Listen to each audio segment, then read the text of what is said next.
জি। আমরা আজকে আলোচনা করব আমাদের প্রতিদিনের মতো। এর আগেও দুইটা আলোচনা করেছি যে বুদ্ধিদীপ্ত ক্রিয়াকলাপের ক্ষেত্রে আমাদের যে বৈশিষ্ট্যগুলো থাকে সেই ক্ষেত্রে আমরা রোগীকে কিভাবে কেস টেকিং করব। প্রত্যেকটা মানুষেরই তো বুদ্ধি আছে, তাই না?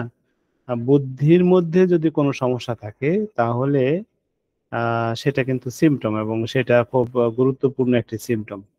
আমরা এর আগে বুদ্ধিদীপ্ত ক্রিয়াকলাপের ক্ষেত্রে আমরা রোগীকে প্রশ্ন করব 5টা।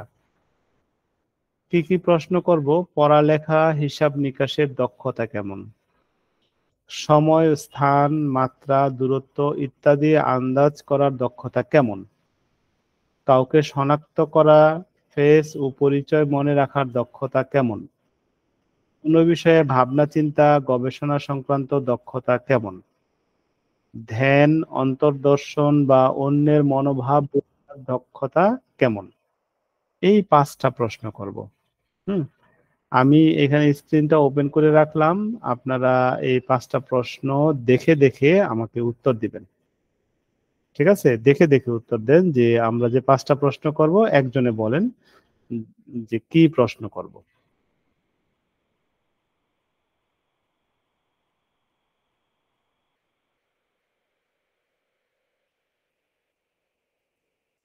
আসসালামু আলাইকুম। ওয়ালাইকুম সালাম।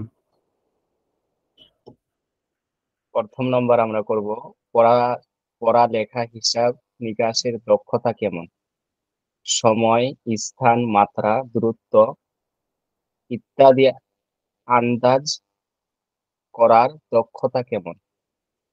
তৃতীয় নম্বর হচ্ছে কাউকে শনাক্ত করা, ফেস ও পরিচয় মনে রাখার দক্ষতা কেমন। 4 নম্বর কোন বিষয়ে ভাবনা চিন্তা গবেষণা সংক্রান্ত দক্ষতা কেমন। 5 নম্বর ধ্যান, অন্তরদর্শন বা অন্যের মনোভাব বোঝার দক্ষতা কেমন। ধন্যবাদ। এই প্রশ্নগুলো কাকে করব বলেন তো? রোগীকে স্যার, কোন রোগীকে? যে মানে গিয়ে বুদ্ধিতে কম স্যার যার তাকে। হুম হ্যাঁ, আপনার কাছে যদি কোনো কম বুদ্ধিওয়ালা মানুষ আসে, হ্যাঁ, তাকে প্রশ্ন করবেন। এখন আপনি যদি আমার কাছে আসেন, আমি কি আপনাকে এই প্রশ্নগুলো করব? জি। তাই না? আপনি একটা প্রতিবন্ধী বাচ্চা, বুদ্ধিতে বোকা। হুম তাকে আপনি কি প্রশ্ন করবেন? তাকে দেখলেন বুদ্ধিতে বোকা, আপনি যদি না জানেন, না বুঝেন, তাহলে তো আপনি নিজে বোকা হয়ে যাবেন, প্রশ্ন করতে পারবেন না। হ্যাঁ, আন্তাজে মান্তাজে ওষুধ দিবেন, তাই না? তো আমরা এই জায়গাটা, অর্থাৎ আজকের যে ক্লাসটা, এই ক্লাসটা হলো হোমিওপ্যাথি প্র্যাকটিক্যাল ইউজ করার জায়গা। হুম প্র্যাকটিক্যাল হোমিওপ্যাথি হাতে কলমে শিখার ক্লাস হলো এটা। হুম আর অন্য যে ক্লাসগুলো করতেছেন এগুলো হলো নলেজ বাড়ানোর ক্লাস। ওই নলেজ গুলো এইখানে আইসা, এই কেস টেকিং এ আইসা ব্যবহার করতে হবে। বুঝতে পারছেন বিষয়টা? তো এই ক্লাসটা খুবই গুরুত্বপূর্ণ, খুবই গুরুত্বপূর্ণ। যে আম, আমরা প্র্যাকটিক্যাল প্র্যাকটিক্যাল ক্লাসের যে নলেজটা, সেই নলেজটা আমরা এখান থেকে আহ, শিখবো আর কি। অর্থাৎ হোমিওপ্যাথি প্র্যাকটিক্যাল যা কিছু করা দরকার এখান থেকে, এই ক্লাস থেকে শিখবো ইনশাল্লাহ।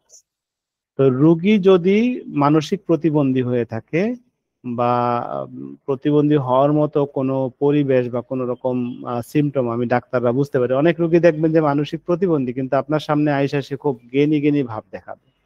হুম এখন ডাক্তার কয়েক কথা বললে বা সিমটম নিলে তো সে বুঝতেই পারবে, তাই না, তার মধ্যে একটু মানসিক প্রতিবন্ধী ভাব আছে।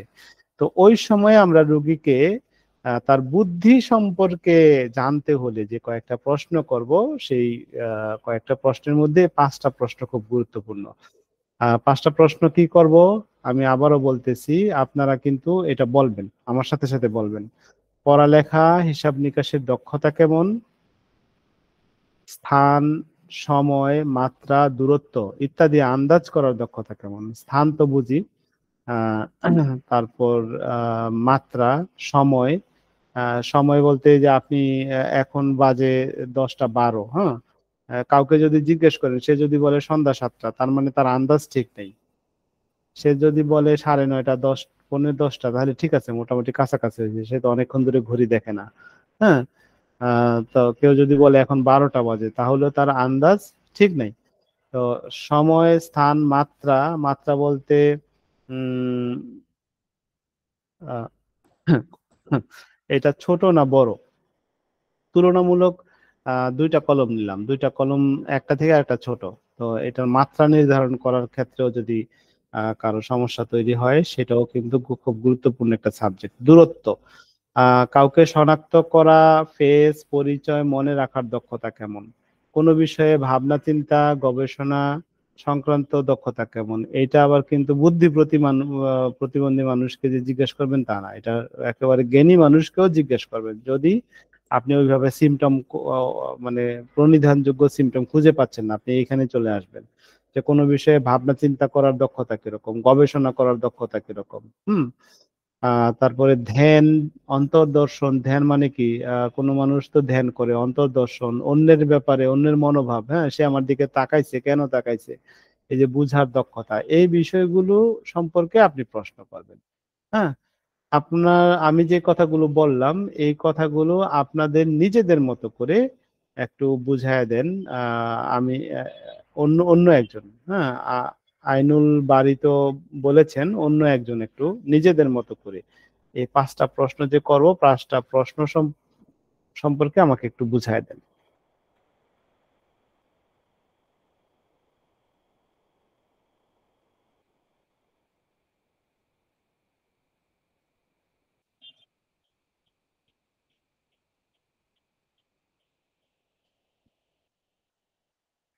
আচ্ছা, অন্য কেউ কি বলবেন না?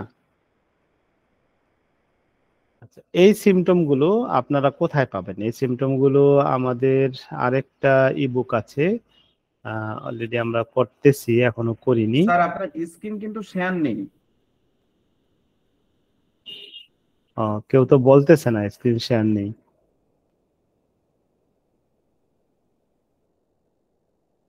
স্যার আমি তো বলতে যাচ্ছিলাম, তো আমি ভাবলাম যে মনে হয় আপনি নিজে থেকেই মনে হয় দেননি মনে হয়। ও আচ্ছা, আহ, এখন আমি আমার কথাগুলো আপনারা বুঝতেছেন তো নাকি? না খুব কঠিন মনে হচ্ছে, জটিল মনে হচ্ছে? বুঝতেছি হ্যাঁ স্যার বুঝতে বুঝতেছি। পারছি। আচ্ছা, কারণ এই বিদ্যাটা আমি যেগুলো আপনাদেরকে শেখাচ্ছি, এই বিদ্যাটা যদি যতক্ষণ পর্যন্ত আপনি অর্জন করতে না পারবেন, ততক্ষণ পর্যন্ত কিন্তু ডাক্তার হতে পারবেন না। হ্যাঁ, কারণ কেস টেকিং এর এই বিদ্যাটা দিয়েই আপনাকে রুগী দেখতে হবে। হুম, আপনি এটা ছাড়া বাকিগুলো যা শিখতেছেন, সেগুলো হলো নলেজকে বাড়ানোর জন্য শিখতেছেন। প্রত্যেকটা নলেজ আপনার দরকার, আর এই জায়গাটা দিয়ে আপনি রুগীকে অ্যাপ্লাই করবেন। খুবই গুরুত্বপূর্ণ বিষয়টা। তো আমি যেই সাবজেক্ট গুলো আপনাকে দিয়েছি, যেমন ডাক্তারের পক্ষ থেকে রুগীকে আমরা কি প্রশ্ন করব, রুগীর বুদ্ধি, আহ আহ, বুদ্ধি সংক্রান্ত, বুদ্ধিদীপ্ত ক্রিয়াকলাপ সংক্রান্ত যে বিষয়, এই বিষয়গুলো জানতে হলে আমরা এই 5টা প্রশ্ন করব, তাই না? এই বিষয়গুলো আপনারা কোথায় পাবেন? আহ এই যে এখন দেখলেন, দেখার পরে তো নাই হয়ে যাবে। তো এটা এটা আর কি থাকা দরকার না? এগুলো অবশ্যই থাকা দরকার। এগুলো কোথায় পাবেন? এগুলো আমাদের ওয়েবসাইটে ঢুকবেন, hdhomeo.com। hdhomeo.com এ ঢুকে আপনাদের জন্য আমি আরেকটা ই বুক করেছি। এটা কোথায়?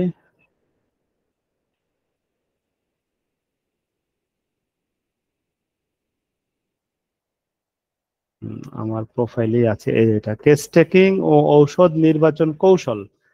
এটা এখনো কমপ্লিট করা হয়নি, তবে এটার ভিতরেই সব থাকবে। হুম, সংক্ষিপ্ত কেস টেকিং, তারপরে অভিযোগ সংক্রান্ত সমস্যা, বিষয়গুলো থাকবে।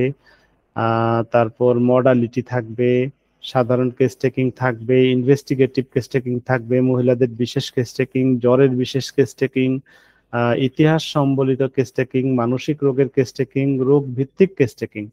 এই সবগুলো কিন্তু এখানে খুব সুন্দর করে সাজানো থাকবে, আপনারা এটা ফলো করবেন। এইটার লিংক আমি আপনাদেরকে কমেন্টস বক্সে দিয়ে রাখতেছি। এই জিনিসটা আপনারা নিয়ে রাখেন, ইনশাল্লাহ আপনারা খুব ভালো করতে পারবেন।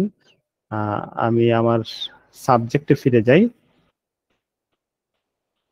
এবার আপনি প্রশ্ন করলেন পড়ালেখা হিসাব নিকাশের দক্ষতা কেমন, রোগীকে প্রশ্ন করলেন বা রোগীর অভিভাবককে প্রশ্ন করলেন যে এই যে আপনার ছেলেটা তো একটু মনে হয় অ্যাবনর্মাল, বা রোগী আয়সা বলবে যে আমার ছেলেটা অ্যাবনর্মাল, বুদ্ধি শুদ্ধি কম।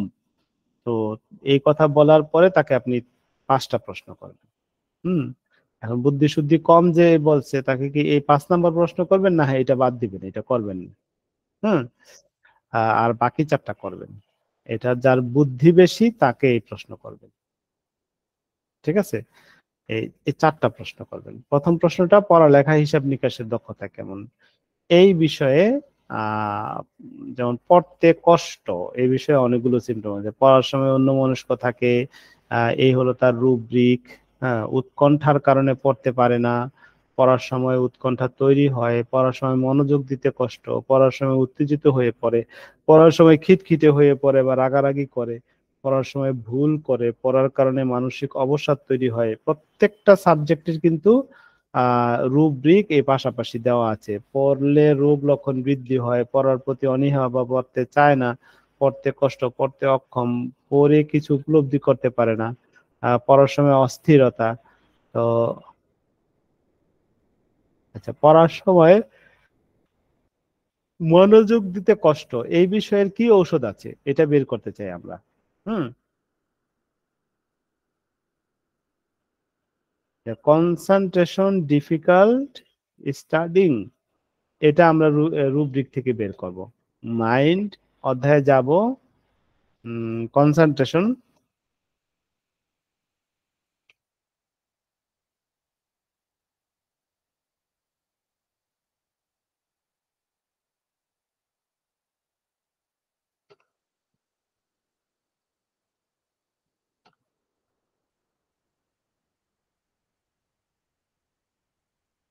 আচ্ছা, এই যে দেখেন concentration difficult studying reading while, 161টা মেডিসিন আছে, তবে এর মধ্যে সুপার গ্রেড মেডিসিন ইথুজা, তারপর এটা কি ওষুধ, হেলিবোরাস, নাক্স ভূমিকা, ফসফরাস, পিক্রিক অ্যাসিড, সাইলিসিয়া, এই ঔষধগুলো হলো সুপার গ্রেড ঔষধ। তাহলে বুঝে গেলেন যে আম, কি বলে, পড়ার সময় যে একটা মনোযোগ, এই মনোযোগটাই সে আনতে পারে না। হুম এটা কিন্তু শিশুদের ক্ষেত্রে হইতে পারে, বড় মানুষের ক্ষেত্রেও কিন্তু হতে পারে, পড়ার সময় মনোযোগটা সে আনতে পারে না। তাহলে আমরা বুঝে গেলাম যে এইটার কি ব্যবহারটা কি। হ্যাঁ, পড়ালেখা হিসাব নিকাশের দক্ষতা কেমন। তো তার এখানে এই বিষয়ে আমরা কয়েকটা সাজেশন দিয়ে দিলাম। রুগীকে আপনি প্রশ্ন করলেন, প্রশ্ন করার পরে রুগীর মধ্য থেকে এই ধরনের প্রশ্ন উত্তর আসতে পারে। উত্তরগুলো কি, পড়ার সময় অন্যমনস্ক থাকে, উৎকণ্ঠার কারণে পড়তে পারে না, পড়ার সময় উৎকণ্ঠা তৈরি হয়, পড়ার সময় মনোযোগ দিতে কষ্ট, এই ধরনের উত্তর আসতে পারে।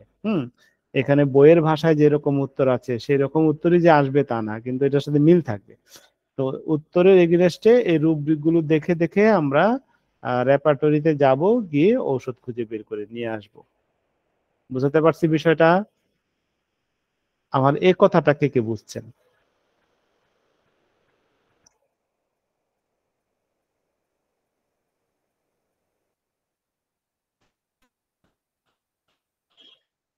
সবাই বুঝছেন এই কথাটা? জি স্যার, বুঝছি। আচ্ছা, ঠিক আছে। এবার লিখতে কষ্ট, বাম হাত দিয়ে লেখার অভ্যাস পরিবর্তন করার কারণে অসুস্থতা, লেখার সময় মনোযোগ দিতে কষ্ট, লেখার সময় সাবজেক্ট গুলিয়ে ফেলে, তারপরে লেখাপড়া করতে অক্ষম, বিশুদ্ধ বানানের ক্ষেত্রে মেমোরি দুর্বল, লেখার সময় ভুল করে ফেলে, লিখলে বৃদ্ধি, লেখার প্রতি অনীহা, নিজের মনোভাব গুছিয়ে লিখতে কষ্ট, লেখার ফলে অবসাদ দেখা দেয়, লিখতে অক্ষম, অস্পষ্টভাবে লেখে। এই সিমটম গুলো কিন্তু রোগীরা বলতে পারে। এখন ধরে নিলাম বিশুদ্ধ বানানের ক্ষেত্রে মেমোরি দুর্বল।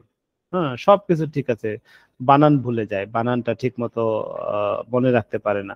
সেই ক্ষেত্রে মেমোরি, মাইন্ড অধ্যায়ে যাব, memory weakness of memory, orthography for, এই বিষয়টা আমরা খুঁজে বের করার চেষ্টা করি। মাইন্ড, তারপর এখানে রুব্রিকের ভাষাটা দেওয়া আছে মেমোরি,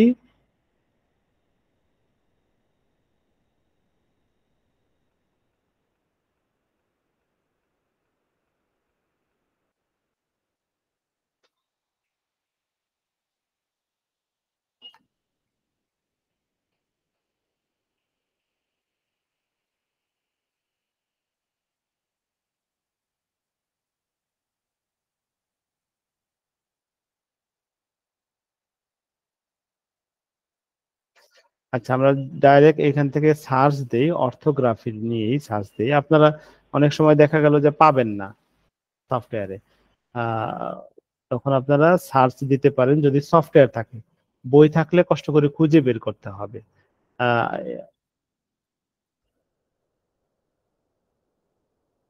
অর্থোগ্রাফি লিখে সার্চ দিলে আমরা পেয়ে যাব যে memory weakness of orthography for, এইটা আমি খুঁজেছিলাম কমপ্লিট রেপার্টরিতে এটা নাই, মার্ফি রেপার্টরিতে এটা আছে।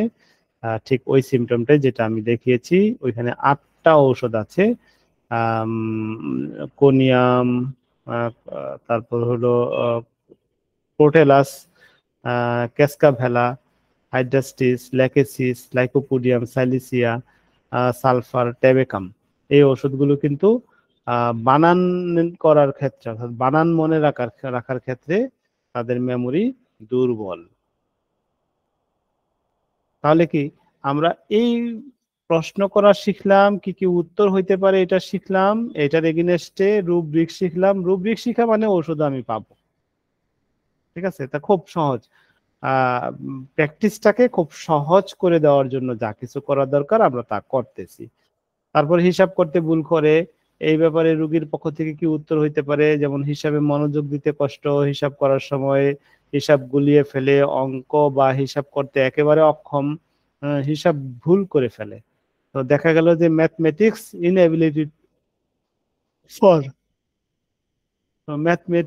ইনএবিলিটি ফর, এই বিষয়টা যদি আমরা বের করতে চাই,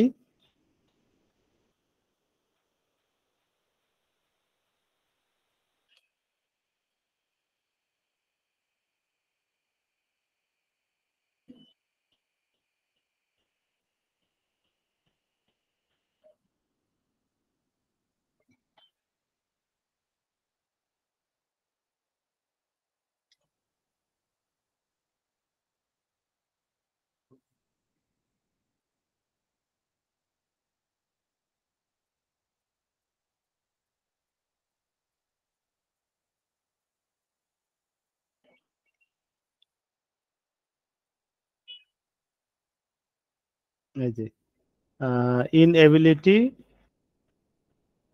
ফর, এই ব্যাপারে এই যে এই 22টা মেডিসিন রয়েছে, লাইকোপোডিয়াম, মার্কসল, ক্যালকেরিয়া ফস, সরিনাম, এবং এই এর সাথে কিছু সাব সিমটমও রয়েছে। তো এইভাবে যদি আমরা প্র্যাকটিস করতে থাকি তাহলে রুগীকে আমরা ফাইনালি একটা ভালো ওষুধ দিতে পারবো। হ্যাঁ, শত নলেজ থাকুক, এই প্র্যাকটিসটা যদি আপনারা না করেন কখনো রুগীকে ভালো ওষুধ দিতে পারবেন না। হ্যাঁ, আপনারা কিন্তু আম, মানে ফেল হয়ে যাবেন যখন বাস্তবে রুগী দেখা শুরু করবেন। তো বাস্তবে রুগী দেখতে হলে, সফল হইতে হলে এই সাবজেক্টটা আপনাদেরকে ডেভেলপ করতেই হবে। সময় নির্ধারণ করা কষ্ট, এই ব্যাপারে রুগীদের পক্ষ থেকে কি উত্তর আসতে পারে। আমরা কিন্তু একটা প্রশ্ন এখান থেকে শিখেছিলাম, কি প্রশ্ন, যে পড়ালেখা হিসাব নিকাশের দক্ষতা কেমন। এর পরের প্রশ্নটাই কিন্তু যে সময়, স্থান, মাত্রা, দূরত্ব ইত্যাদি আন্দাজ করার দক্ষতা কেমন, এই প্রশ্নটার উত্তর কিন্তু এখান থেকে আসবে।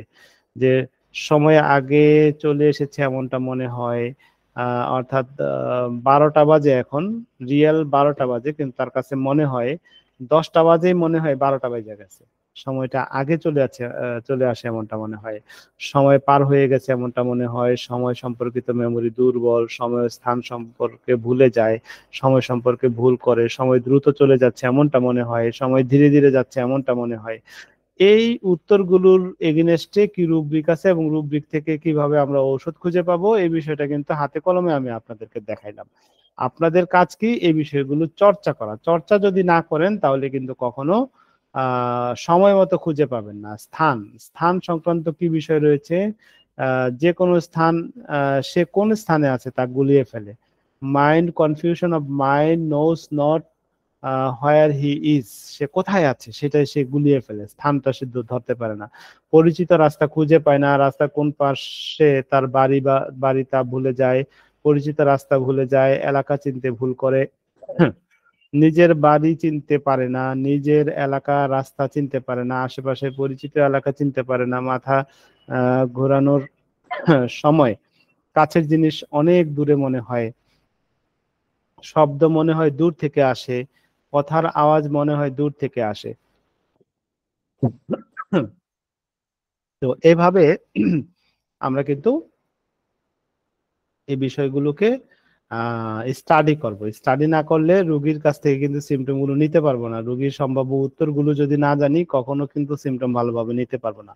এখন মাত্রা কি জিনিস? মাত্রা হলো কোনো জিনিস, যেমন এইগুলো পড়লে বুঝতে পারবেন মাত্রা কি জিনিস। নিজের শরীর আগের থেকে ছোট বা শুকনা হয়ে গেছে এমনটা বলে, তাহলে কি তার মাত্রা বা মাত্রা আর কি, এটা সে প্যাচ লেগে গেছে আর কি, তার মেমোরিতে প্যাচ লেগে গেছে।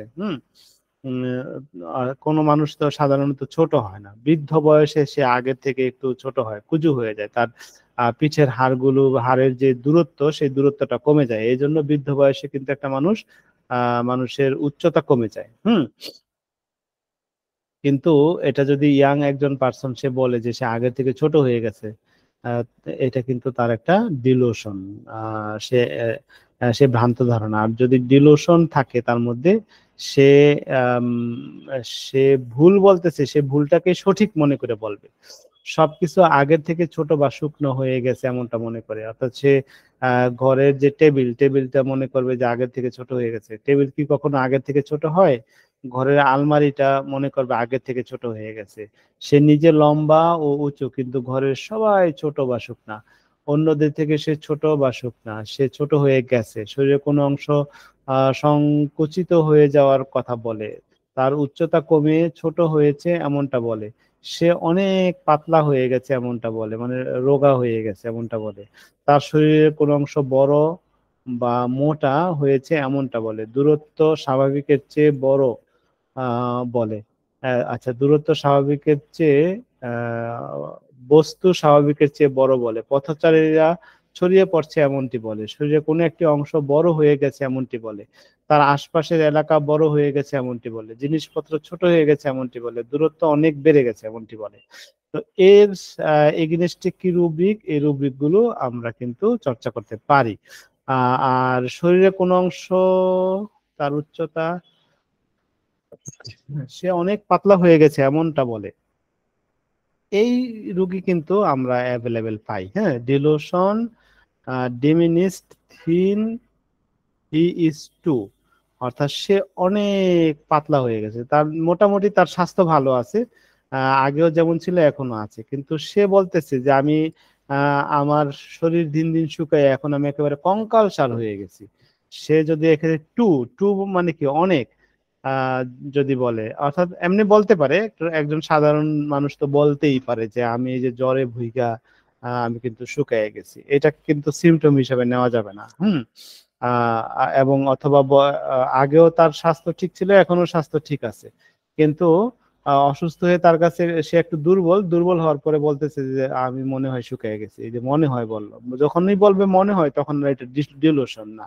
হ্যাঁ, আহ, যদি সে বলে 100% বিশ্বাস থেকে বলে যে আমি অনেক শুকিয়ে গেছি, কিন্তু তার অভিভাবকরা বলবে যে না অনেক না, হয়তো সামান্য শুকাইছে, কিন্তু না, সে তো 2 বছর আগে যেমন ছিল এখনো তেমনই আছে।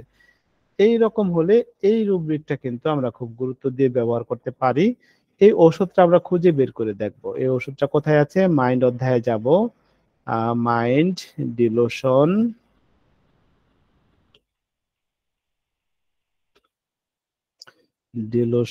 তারপরের অংশটা কি, আহ ডিমিনিস্ট, আচ্ছা, ডিমিনিস্ট, তারপর কোনটা যেন, থিন।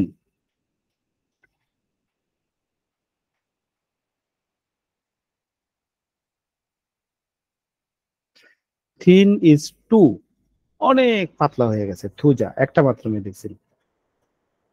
ঠিক আছে, তো এভাবে আমরা যদি শিখতে পারি তাহলে খুব সহজেই রোগীকে ঔষধ দিতে পারবো, এবং প্রপার শিখা হবে, এবং কোনো রুগী আপনার কাছ থেকে ফেরত যাবে না। হ্যাঁ, শিখা হলো একটা কৌশলের উপর ভিত্তি করে। আর এইভাবে যদি না শিখি, তা সারাদিন যদি ম্যাথমেটিকা পড়ি, সারাদিন যদি রেপার্টরি পড়ি, তাহলে কিন্তু ভুল করে ফেলবো, বা প্রপার শিক্ষাটা হবে না। হ্যাঁ, ম্যাথমেটিকা অবশ্যই পড়বো। হ্যাঁ, অ্যাপ্লাই করার জন্য কৌশল অবলম্বন করে পড়বো। কৌশল অবলম্বন না করলে আমরা কিন্তু খুব ভালো শিক্ষিত হতে পারবো না। আচ্ছা, তারপরের বিষয়টা নিজের পরিচয় সংক্রান্ত বিভ্রান্তি। নিজের পরিচয় কি? নিজের সাথে সে শত্রুতা করে, যে মাইন্ড অ্যান্টেগনিজম উইথ হারসেলফ, অর্থাৎ নিজের সাথে সে নিজে শত্রুতা করে। আচ্ছা, সে মানুষকে বলবে যে আমি, আমাকে মারো, আমি কিন্তু চুরি করছি। তাহলে কি সে নিজের সাথে নিজে শত্রুতা করলো, নিজের পরিচয় সম্পর্কে গুলিয়ে ফেলে। Mind confusion of mind identity as to his, নিজের মতো আরো একজন আছে এমনটি বলে। Confusion of mind identity as to his, duality seems he, অর্থাৎ তার মতো আরেকজন আছে এমনটা সে মনে করে। তাহলে নিজের পরিচয়, confusion of mind identity as to his sexual identity, সে তার নিজে, সে যে সে নিজে ছেলে না মেয়ে এই জিনিসটাই সে ভুলে যায়। খুব ইন্টারেস্টিং বিষয়। তো এইভাবে যদি আমরা বিষয়গুলোকে তালিকাভুক্ত করে করে পড়তে পারি, তাহলে আমরা খুব ভালো শিখতে পারবো। তো আমরা এই আসলে মূলত আজকে আমরা লাইভ ক্লাসটা নিলাম, অর্থাৎ সামনাসামনি ক্লাসটা নিলাম এজন্য যে আমরা কি শিখতেছি এই বিষয়টা যেন আমাদের নখদর্পণে থাকে, এবং আমরা যেন খুব ভালো করতে পারি।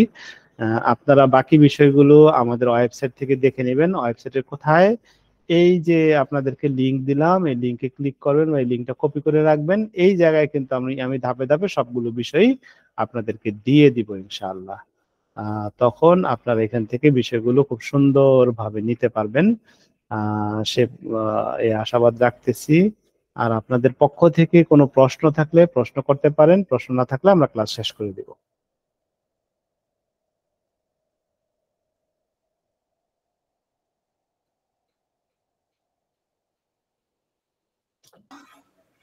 স্যার, একটা প্রশ্ন ছিল। জি, অবশ্যই। এই সবগুলো প্রশ্ন কি একসাথে একটা রোগীকে এতগুলো করা সম্ভব হয়ে ওঠে, নাকি রোগীর কোন ধরনের সিমটমের উপরে প্রশ্নগুলো বেশি করা উচিত? এই ব্যাপারে কোনো পরামর্শ আপনার? রোগীর উপরে ভিত্তি করে, রোগী আপনার কাছে আসছে কাশি চিকিৎসার জন্য, যেমন আমি আপনাদের সামনে কয়েকটা কাশি দিলাম, তাই না? তো এখন এই রোগীকে কি মনোরোগের সিমটম নিবেন, বা এই ধরনের সিমটম গুলো নিয়ে তাকে প্রশ্ন করবেন? না, করবেন না।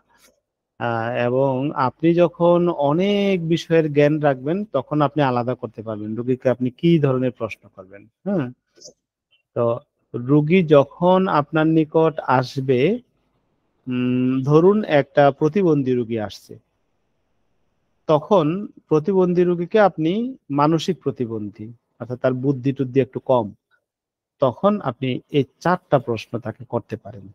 হুম, 4টা প্রশ্ন কি? পড়ালেখা, হিসাব নিকাশের দক্ষতা কিরকম। এখন রোগী একটু অ্যাবনর্মাল, তার বয়স 4 বছর, তাকে যদি আপনি প্রশ্ন করেন তার অভিভাবককে যে পড়ালেখা, হিসাব নিকাশের দক্ষতা কিরকম, হ্যাঁ হইতে পারে 4 বছরের বাচ্চা কিন্তু এবিসিডি পড়ে, বা বিভিন্ন 1 2 4 5 এগুলো কিন্তু সে হিসাবও করতে পারে। আপনি এই প্রশ্নটা করতেই পারেন, বা এই প্রশ্নটা করা যায়। তারপর সময়, স্থান, মাত্রা ইত্যাদি সম্পর্কে প্রশ্ন করতে পারেন। যদি বাচ্চাটা আরো বড় হয়, কাউকে শনাক্ত করা, ফেস, পরিচয় মনে রাখার দক্ষতা কিরকম, এই বিষয়গুলো কিন্তু আপনি প্রশ্ন করবেন। তখন প্রশ্ন করলে আপনি তার মেন্টালিটিটা খুঁজে বের করতে পারবেন, তার মানে মূল সিমটমটা বের করতে পারবেন। আর এখানে যতগুলো রুব্রিক দেওয়া হয়েছে বাংলা অর্থ করে, এই রুব্রিক গুলো হলো রুগীর কাছ থেকে এই উত্তর আসতে পারে। এই ধরনের উত্তর আসতে পারে। হ্যাঁ, তো আপনি সবগুলো মনে রাখতে হবে, সবগুলো পড়ে নলেজে রাখতে হবে, মুখস্থ করতে পারবেন না, যে আপনার জানা থাকতে হবে যে এই প্রশ্নের উত্তর আসতে পারে। উত্তরটা আসলে আপনি যেন এখান থেকে খুঁজে বের করে ঔষধের কাছে গিয়ে ঔষধকে অ্যানালাইসিস করতে পারেন। এ হলো বিষয়। আর কাশির রুগীকে আপনি এই প্রশ্ন করবেন না, জ্বরের রুগীকে আপনি এইভাবে প্রশ্ন করবেন না, এই প্রশ্ন করবেন না, তাই না? যখন যেটা দরকার আপনার কাছে, তো কখন কোন রুগী আসবে, কিভাবে রুগী আসবে, কোন সিমটম, একটা জ্বরে একটা কাশির রুগী আসবে কিন্তু তার মানসিক প্রবলেম থাকতে পারে, তাকে আপনি আবার এখান থেকে প্রশ্ন করবেন, তাই না?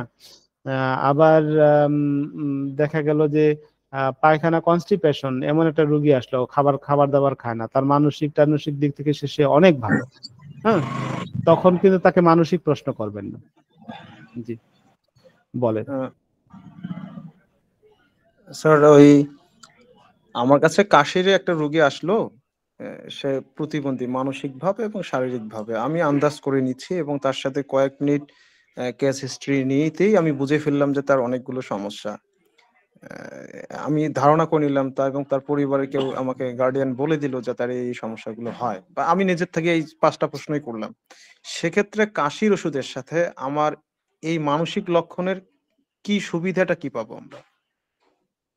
অবশ্যই কাশির সাথে মানসিক লক্ষণটাকে যদি আপনি মিলাতে পারেন তাহলে তার কাশিটা ভালো হয়ে যাবে, দীর্ঘদিনের কাশিটা তার ভালো হয়ে যাবে।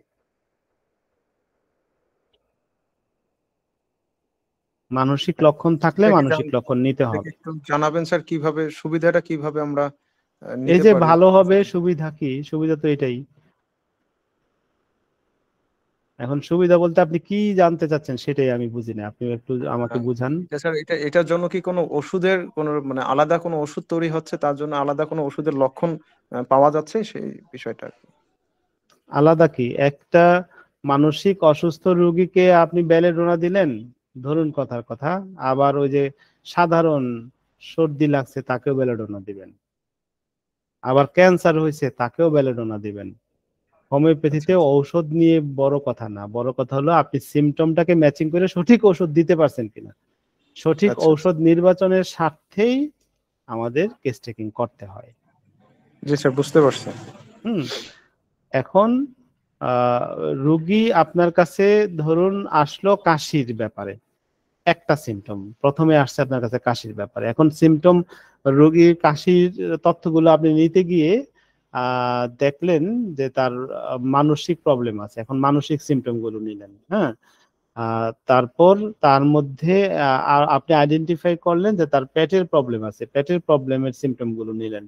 তো এখন আপনাকে তো নলেজ রাখতে হবে হাজার হাজার সিমটমের ব্যাপারে, তাই না? কিন্তু হাজার হাজার প্রশ্ন কি রুগীকে করা যাবে? রুগীকে করা যাবে না। রুগীর যেখানে যেখানে আপনি দুর্বলতা পাবেন সেই জায়গাগুলো ভালো করে জেনে নেবেন। হ্যাঁ, এখন আপনি আপনার কাছে কোন দুর্বলতা নিয়ে রুগীরা আসবে সেটা তো আপনি আগে থেকে জানেন না, আপনাকে শিখতে হবে, সব সাবজেক্ট গুলো শিখতে হবে। তারপর যখন রুগী আসবে তখন রুগীর উপর ভিত্তি করে আপনি প্রশ্নগুলো করবেন। ঠিক আছে? আর ধন্যবাদ কারো স্যার। কোনো প্রশ্ন?